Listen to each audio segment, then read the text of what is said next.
Termasuk Pak, Bu, kita suami istri juga perlu saling mendengar ya. Kapan terakhir Bapak dan Ibu keluar berduaan sama istrinya, nongkrong di kafe, tatap-tatapan, kedip-kedipan? Aduh kapan ya Pak? Nah ini tambah bahaya ini.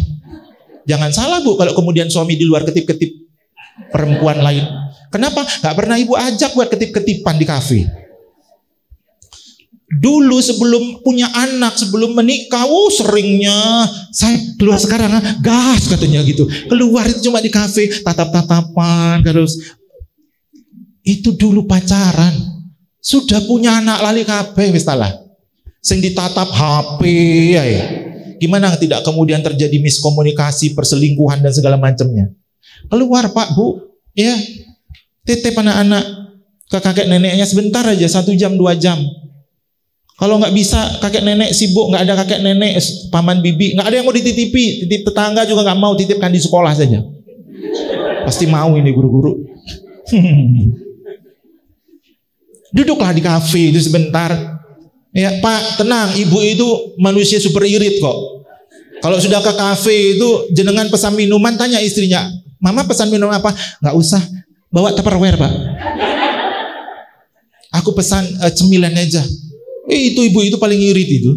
Makanya saya senang ngajak istri saya keluar itu selalu ada Tupperware itu, botol minum itu. Ya, ya sekedar duduk aja, lihatlah, refresh nih perasaan kita dengan pasangan itu. Apalagi kalau sudah weekend begini, keluar. Ya, kalau bisa beli gorengan agak jauh dikit ke Mekah gitu misalnya. Dengarkan istri kita Pak. Istri itu adalah makhluk yang paling lelah di muka bumi ini. Ya, ibu itu sering mengalami yang namanya penyakit psikologis yang disebut fatigue. Fatigue itu kelelahan mental. Kenapa? Faktor yang paling banyak menyebabkan ibu mengalami kelelahan mental itu karena ibu itu punya ilmu kebatinan tingkat tinggi. Batin aja. Semua dibatin sama ibu. Dan ibu itu, dia makhluk yang multitasking dan semua itu harus selesai. Kalau belum selesai itu dia pikirkan. Bahkan mau tidur itu loh dia masih mikir. Makanya ibu itu tidur itu ngawang-ngawang. Gak naik, gak turun itu ruhnya. Ngawang-ngawang. Makanya dia cepet bangun. Terus kalau sudah bangun itu dia bilang, aduh aku rasanya kesel kabeh. Padahal wis turu disian. Kenapa? Itu karena faktor ruhnya ngawang-ngawang itu tadi. Kenapa kok ngawang-ngawang? Ibu itu kalau mau tidur dia suka mikirkan PR. Mau tidur dia bilang begini, aduh besok masak apa ya, katanya gitu. Belum selesai PR-nya dia sudah tidur. Akhirnya kan gimana orang kalau ada tugas belum selesai kan kepikiran. Ya itu makanya ruhnya ibu itu ngawang-ngawang itu. Karena belum temu jawaban besok masak apa. Jadi bapak kalau dengar istrinya mau tidur terus bilang besok masak apa ya duduk jangan tidur. Kita temukan jawabannya besok masak apa. Oh itu saya treatment istri saya itu. Jadi istri saya kalau bilang besok masak apa ya, jangan tidur, bangun, duduk. Soto sudah, rawon sudah, pecel lele kayaknya bosen. Terus apa yo? Lah yo makane to. Aku lah bingung ah. Wes ngene sesuk kita ke toko aja menemukan ide di toko nggak iso. Kudu malam ini. Aku sesuk kerja, dadak mikir barang. Ya wes, nggak turu Pak mikir sesuk masak apa. Wes gak turu bareng wes. Akhirnya saya selalu bilang ke istri, jangan mikir besok masak apa. Tenang, banyak tetangga kita yang sudah masakkan untuk kita. Tinggal kita milih aja menu apa. Tuku, itu solusi. Makanya saya kalau ke istri saya selalu request, Mi besok aku kepingin ayam bakar ya. Oke, selesaikan PR. Sejak sore itu PR sudah selesai. Dia nggak mikir lagi. Kenapa? Dia sudah prepare beli ayam segala macam itu. Jadi dia tidur langsung gitu. Kadang saya yang tersiksa. Saya belum tidur dia sudah tidur. Ya. Jadi itu perlu dibangun. Kenapa? Karena saya melihat wanita itu manusia yang rentan. Dia kelelahan dengan mentalnya. Kemudian dia berhadapan dengan anak dalam rentang waktu yang lebih lama daripada bapaknya. Dan ibu itu tadi, kalau suami itu selalu fokus pada solusi menyelesaikan masalah, kalau ibu itu fokusnya nyari masalah. Semua dia masalahkan.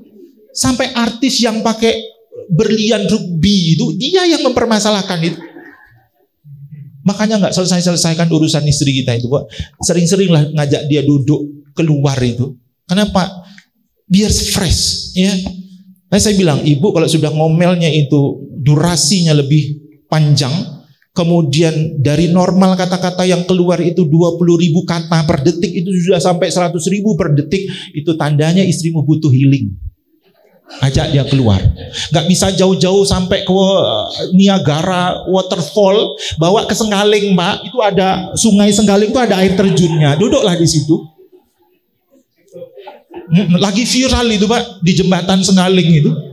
Jadi bukan di taman rekreasi, di jembatannya itu loh, anak duduk-duduk pinggir sungai itu sampai bilang, aduh air terjun, menikmati senja sambil ngopi. Padahal airnya keruh itu.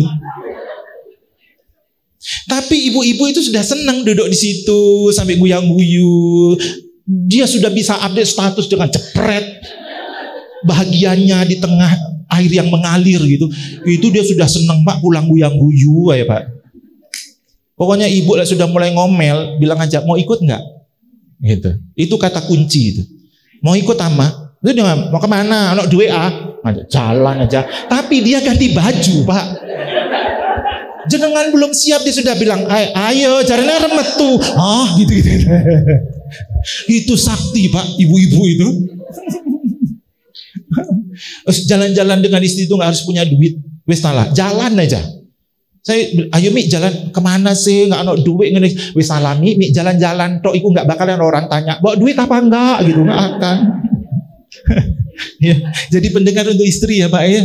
Selain untuk anak itu, memberi maaf dan kesempatan ini kita selalu ajak bicara. Kalau saya lebih suka saya minta maaf ke anak. Hari ini mungkin Habib punya marah ya, Habib punya ini ya, maaf ya. Hatta sekalipun saya tidak bisa menjemput anak saya ketika pulang sekolah, saya akan bilang, Le maaf ya Le, Habib nggak bisa jemput ini, Habib lagi harus keluar bla bla itu. Itu nanti akan memberikan kekuatan, menuntut dengan teladan Nabi ya, memberikan contoh yang nyata.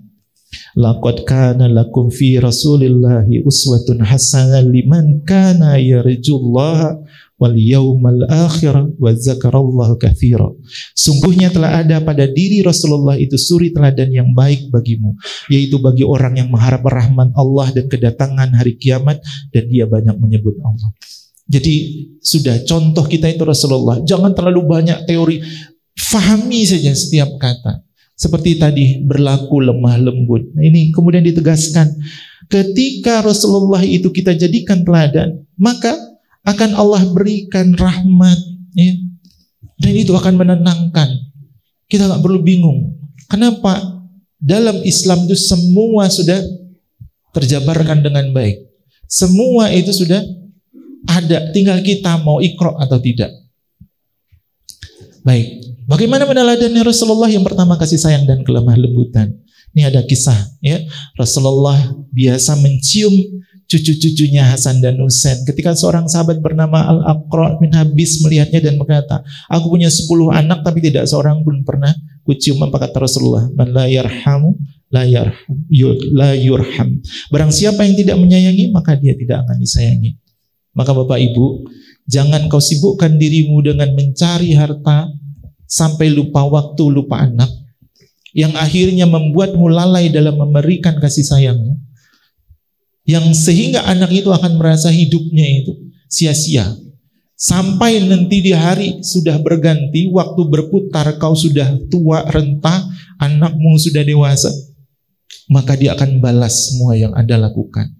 Begitu Anda mengabaikan mereka di waktu kecil, di usia senja Anda yang akan balik diabaikan. Makanya jangan heran kalau di media sosial sekarang gini banyak sekali orang tua dibuang anaknya di pinggir jalan, orang tua ditelantarkan. Ada anak datang ke panti jompo menyerahkan orang tuanya, tanda tangan surat perjanjian, kalau orang tuanya mati pun kami gak usah dikabari.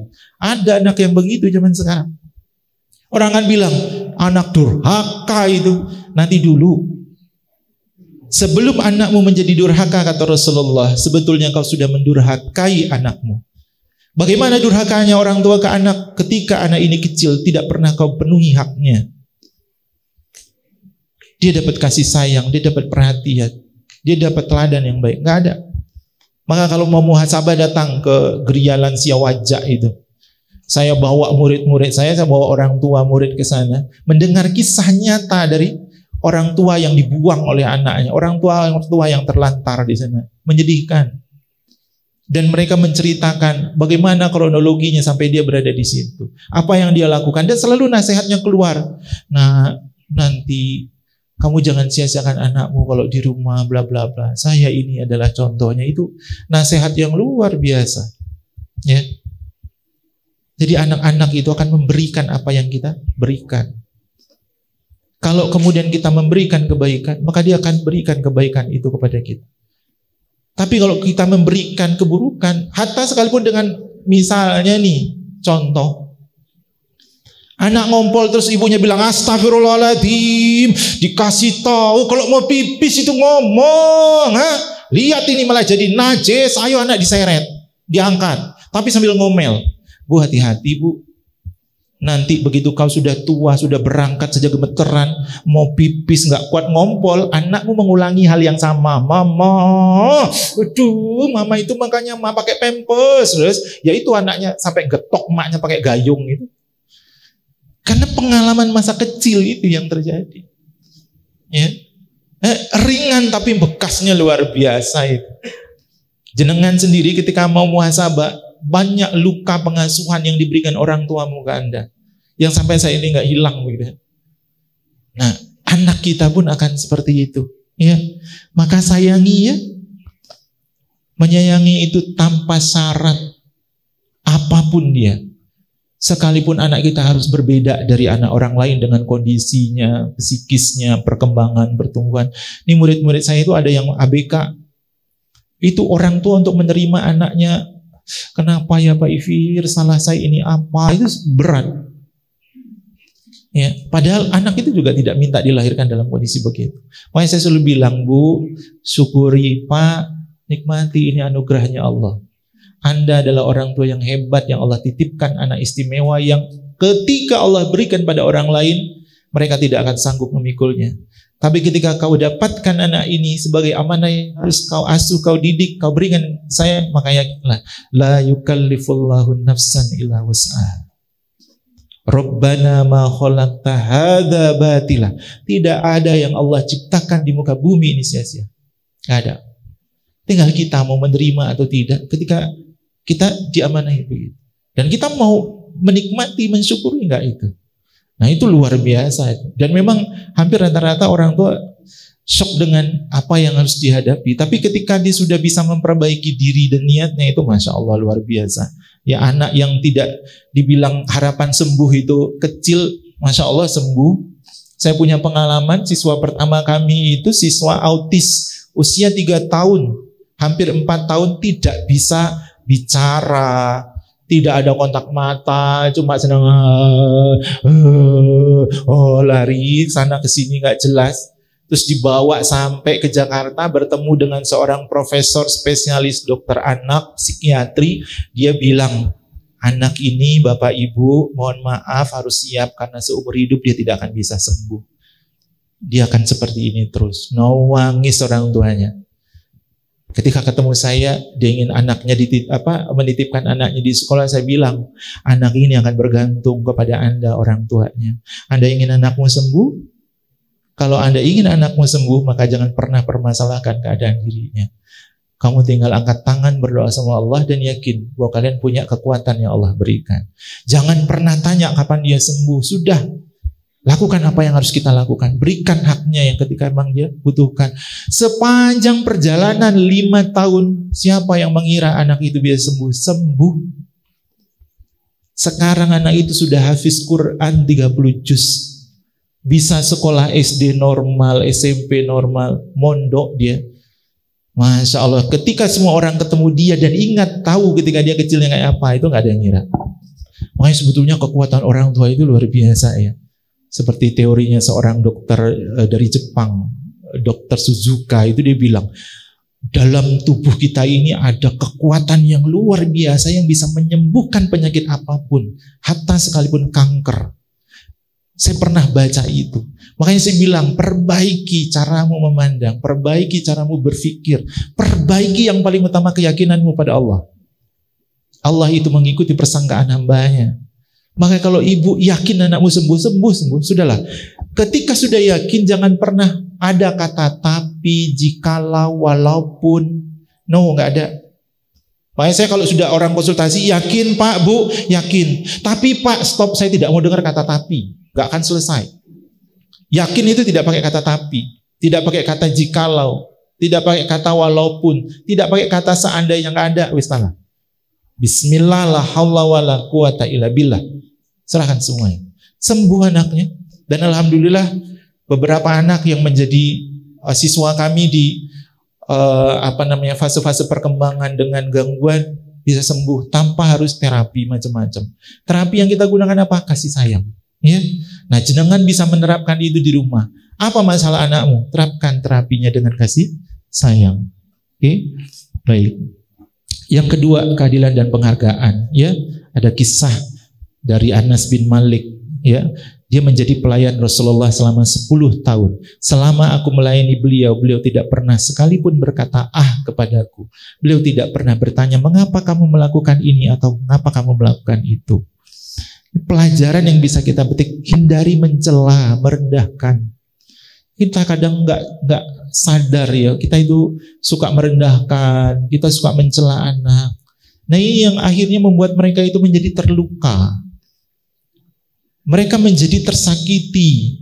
Yang itu kemudian disimpan dan kita tidak pernah mengevaluasi, kemudian mengeksplorasi. Hampir tidak pernah orang tua kalau sudah habis marahi anaknya, dijeda. Nanti ketika anak mau tidur, dia datangi, dia peluk, dia minta maaf, dia lakukan rekonsiliasi. Dia bilang, kenapa ayah marah, kenapa ibu marah. Disampaikan alasannya, hampir nggak pernah. Makanya akhirnya luka itu kan menjadi dendam. Alhamdulillah, saya semenjak belajar ini, saya selalu saja, kalau saya habis marah, saya selalu duduk. Saya minta duduk, Le. Kalau nggak hari ini, besok, mesti saya bilang, duduk. Habib minta maaf, kamu tahu kenapa saya marah. Kamu tahu apa yang kamu lakukan. Jadi itu saya sampaikan semua. Dan dia akan menyampaikan apa yang dia rasakan. Dia akan bilang, aku sakit kalau dipukul. Aku sakit, dia akan cerita. Nah, itu cara kita ya, untuk kemudian bagaimana kita bisa meneladani Rasulullah. Ini Rasulullah itu tidak pernah mengatakan, ya memang Rasulullah, Masya Allah, manusia yang sempurna. Kita ini enggak. Tapi setidak-tidaknya kita punya kesadaran pribadi. Yang namanya manusia, kita ini orang yang juga fakir ilmu. Ya tetaplah ada, masih saya. Tapi saya berusaha untuk bagaimana menyadari. Kalau sudah selesai melakukan sesuatu, ayo evaluasi. Kalau kita berinteraksi, ayo kita selesaikan baik-baik. Kita duduk bersama untuk berbicara. Yang ketiga, dialog dan nasihat yang hikmah. Oke. Nah, ketika kita membaca nasihat, itu jangan dipotong dengan mengatakan apapun. Itu haram, tidak boleh. Kamu harus begini, nanti masuk neraka. Nasihat, bukan nasihat yang seperti itu. Tapi nasihat yang dia punya hikmah. Ya, serulah nih. Ud'u ila sabili rabbik bil hikmah wal mau'izatil hasanah wajadilhum billati ahsan. Serulah manusia kepada jalan Tuhanmu dengan hikmah dan pelajaran yang baik, dan bantalah mereka dengan cara yang baik. Quran itu mulai ayat awal sampai akhir itu rata-rata ketika kita baca artinya itu adalah cerita yang memberikan hikmah. Tadi surah Luqman yang di awal itu kan adalah sebuah kisah tentang seorang ayah yang berdialog dengan anaknya. Nah, nasihat dengan hikmah itu jauh lebih mudah diterima. Kenapa? Karena dia memberikan sesuatu yang mengesankan. Maka saya kalau dengan anak, dengan siswa, dengan siapapun, saya lebih suka menyampaikan cerita. Saya akan lakukan storytelling. Kenapa? Dari cerita itu orang akan merasa, iya ya, benar ya, wah itu aku kayaknya. Jadi ada hikmah yang kemudian bisa dipetik. Dan hikmah itu membangun kesadaran. Hikmah itu dia akan meningkatkan kualitas kita sebagai seorang manusia yang nanti memberikan efek positif dalam perkembangan. Kita ini manusia yang perkembangannya itu lebih fokus pada akal dan hati kan. Yang itu nanti akhirnya berefek pada munculnya perilaku. Maka ketika orang belajar dan kemudian dia mengambil hikmah, dia akan mengembangkan kemampuan berpikir menjadi lebih baik, yang itu akan memunculkan dorongan motivasi, menumbuhkan kemauan, lalu dia ada kekuatan untuk beramal. Disitulah terjadi perubahan perilaku, sikap, dan seterusnya. Nah, harapan kita dengan anak-anak itu begitu. Makanya saya bilang, duduklah dengan anak, berceritalah. Kenapa? Karena itu akan memberikan hikmah yang luar biasa. Ya, nih. Ada kisah pemuda yang minta izin berzina. Dia bilang, ya Rasulullah, boleh gak aku berzina? Apakah Rasulullah marah? Sementara sahabat yang lain sudah emosi, ini kurang ajar ini. Tapi Rasulullah tidak. Rasulullah bilang, bagaimana kalau kemudian melakukan itu adalah ibumu, kakak perempuanmu, saudara perempuan. Hanya kan mikir, membangun kesadaran. Ya. Maka ini gimana caranya kita menerapkan dengan keluarga? Minimal lah, kalau memang tidak bisa langsung dengan anak-anak, dengan diri kita sendiri deh, dilatih. Kenapa? Karena kalau belum kita latih dengan diri kita, kekuatan untuk memberikan contoh itu nggak ada. Ya. Kenapa? Kita akan berat untuk melakukan. Kalau kita sampai ngomong, kita tidak melakukan itu tadi, anak akan bilang Om Doto, jadinya gitu. Ya. Nah, perbuatan. Baik, mendidik adalah seni memadukan ketulusan hati dan keteladanan laku. Yang saya sampaikan di awal sampai tadi. Sudahkah kita mendidik dengan hati tulus dan penuh kasih sayang? Hari ini sudahkah membelai anak? Sudahkah hari ini memeluk mereka? Sudahkah hari ini mencium mereka? Sudahkah hari ini menyampaikan pesan positif? Ini bagaimana pagi ini? Pagi tadi membangunkan anak ketika sholat. Nah itu. Tulis penuh dengan kasih sayang atau seperti apa? Ya. Maka bapak hindari ibu pagi-pagi di saat dia repot, sibuk mempersiapkan masakan sarapan, disuruh bangunkan anak, buyar itu. Ibu kalau pagi sudah repot membangunkan anak, ditambah lagi yang tambah repot, bangunkan suaminya, oh musibah itu. Bangun salat subuh, mas, bangun mas. Mas, ya Allah, wis nah, gak ono sing tangi, tak bengok-bengoki wis. Wah, mulai iku. Terjadilah morning stress sak kecamatan. Nah, sudah mulai ngomel itu sudah stres sak kecamatan. Sampai sekolahan dia akan melampiaskan semua hal yang tertanam di unconscious karena ibu ngomel ke teman, ke guru, ke lingkungan, ke pelajaran. Oh, merembetnya itu 1 kali 24 jam. Tuh, makanya kalau ngelihat anak-anak suka bermasalah di sekolah, ayo evaluasi, ibu suka ngomel nggak pagi-pagi? Bapak gimana nih pagi-pagi? Itu dia punya korelasi, ya. Sudahkah kita berusaha meneladani cara Rasulullah dalam berinteraksi dengan anak dan sama? Seberapa sering membaca sirah Nabi? Sudahkah membacanya sampai tuntas? Sudahkah kemudian mulai mengkajinya? Nah, itu dulu yang ditanyakan. Kalau sudah, insya Allah mudah. Ya, kadang kita aja nggak tuntas. Sirah iku apa sih? Ono ta? Yang di buku nih ada. Coba cari di toko buku. Begitu ngelihat bukunya, oh tebel koyok ngene rek. Gak sido wis. Apalagi ngelihat harganya, terus, waduh, jerne buku kok larang men sih. Gak sido. Wis, alah cari aja di internet beda. Ya, saya sampai sekarang nggak suka baca yang namanya e-book. Walaupun kadang saya menulis, tapi saya nggak suka membaca itu. Kenapa? Rasanya nggak nyambung di otak dan di hati. Saya lebih suka membuka langsung. Dan itu juga saya ajarkan ke anak saya. Ya. Pendidikan yang berhasil bukanlah yang melahirkan anak yang cerdas secara akademik saja, tetapi yang terpenting adalah melahirkan hamba Allah yang berakhlak mulia, yang hatinya senantiasa terpaut kepada Allah. Tadi sudah dicontohkan oleh kisahnya putra dari Pak Irfan. Bagaimana ketika tahu rapotnya matematika nggak bagus tapi agamanya bagus, akhirnya kan anak itu akan tahu bekal agamanya itu luar biasa. Ya.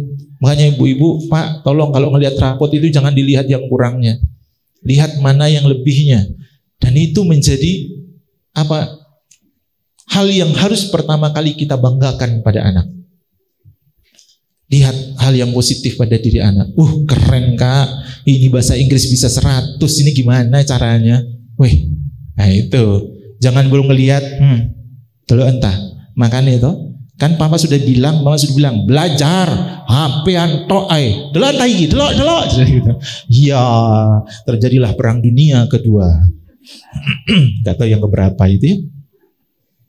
Mari kita terus belajar dan berbenah mencontoh sang pendidik terbaik Rasulullah Muhammad SAW, agar kita bisa melahirkan generasi penerus yang tidak hanya membanggakan dunia, tetapi juga jadi pemberat amal kebaikan kita di akhirat kelak. Inilah ibadah terpanjang orang tua yang kemudian dia nikmati di hari akhir. Ya, memang tidak mudah.